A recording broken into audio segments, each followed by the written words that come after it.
My name's Angelo, and welcome to We Want Picks. We break down full fight cards every single week. We give you our picks, our bets, and our fantasy plays.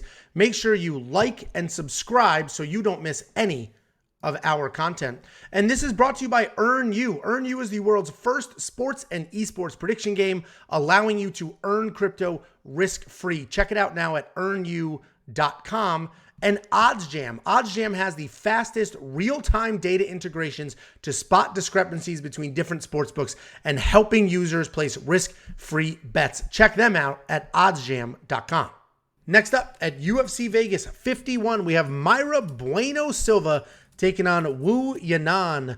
Mayra Bueno Silva is a pretty good striker with solid power and good kicks. She likes charging forward and throwing from there. She's a good grappler, and I imagine she gets picked apart on her feet and then looks to grapple against somebody as good as Wu Yanan, but we'll break her down in a second.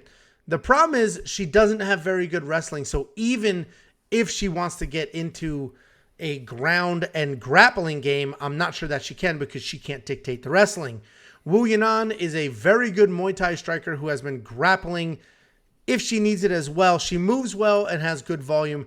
She doesn't have a ton of power, but she has the footwork, cardio, and enough technical skills to outstrike and outdecision the unranked women in this division. And if you look at the records, it's interesting because Wu Yanan is 12-4 overall. She's only 2-3 in her last 5. She is on a 2-fight skid, but that's a lot of experience for somebody that you don't hear about too often because Mayra Bueno Silva comes up in every single breakdown. She's only 7-2. She's 2-1 in her last 5. She's coming off a loss to Manon Fiorot. And again, we mention her name all the time. I'm constantly using her in other people's breakdowns. And she's only 3-3 in the UFC, but all 3 of those losses have held up really well. And they're to legitimate contenders. She lost a wrestling match to Montana De La Rosa, to Marina Moroz, and Manon Fiorot. And it seems like the UFC is just sort of using her as the measuring bar to test some of these prospects. And I don't think she'll have any issues sort of blowing through this test. And unfortunately for Wu Yanan, I think this is probably it for her UFC run. I see Mayra Bueno Silva just pretty much doing whatever she wants to do. It will likely be a decision, but she will dominate on her feet. If it ends up on the ground, she should dominate there as well. But I mentioned she doesn't necessarily have the wrestling to get it there, but I think she's just literally better everywhere. So it's a surprising matchup. I think the UFC is literally just like, all right, Wu, here you go. If you lose, you're out. And I think she does lose. What do you think, Jake?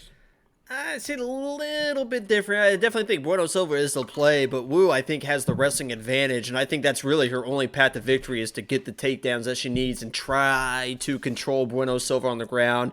I don't really see it happening. Bueno Silva is tough as shit, man. And you know what? I just realized that she comes from, I always called it shoot boxing. In Brazil, a lot of the big, powerful, aggressive strikers. We saw it last week with was it Santos? Santos. Was that a shoot? And they talked. Shoot Shoot the box. I didn't know it was shoot the. I always call it shoot boxing, but shoot the box. So she's out of that same shoot the box training camp, and those are known for being very tenacity, aggressive strikers, and she is the exact example of that. Against Manon, that loss looks great now because Manon is starting to run through people. She actually landed 59. I almost said 69%.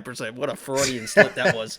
She landed 59% of her strikes against Manon, and Manon is a person that it's kind of hard to hit. And I know a lot of those were kind of in the grappling and in the clinching and stuff like that, but she was landing some good strikes against Manon, who is a karate-style fighter. Normally does some Muay Thai stuff as well, but it's pretty hard to hit. And she was landing strikes against her and doing pretty well, and always moving forward no matter what. I think she should dominate this fight. I understand why the odds are the way they are, minus 400. If we was able to get some takedowns, things could get a little bit interesting, but yeah, Bueno Silva is definitely the play in this matchup. Yeah, I think we're aligned on that, as are the odds makers. Yanan Wu or Wu Yanan does have some busy striking, and she could potentially stick, move, run around, but I doubt that will happen. DraftKings, $9,300.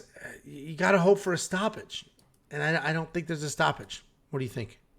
I think there could be a stoppage. I don't know if I'm going to play it, but we'll see how everything lines up. She might be worth it in like a multi-entry lineup. Yeah, I mean, I'm probably not going to spend it, but it's a weird card with some weird pricing. And I do like the more Monkey Knife fight. I don't think there's much grappling. I think it's a lot of striking.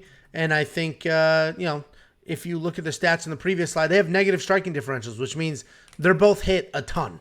So I think they just hit each other in the face a lot. And I think it's more and more for Monkey Knife Fight. What do you think? Yeah. Sorry. Are you laughing at that comment that says mommy? Yeah. I read it and I tried to hold myself together, and then I just started dying laughing. I don't know what you said. And yeah, if it comes down to toughness, I'll take Bueno Silva all day. Yeah, and there's a comment that broke Jacob. If you want 50 free bucks, go to WeWantPicks.com/bets. Sign up with any one of our 5 betting partners. Make a deposit. Let us know after you do, and we send you $50 as a thank you.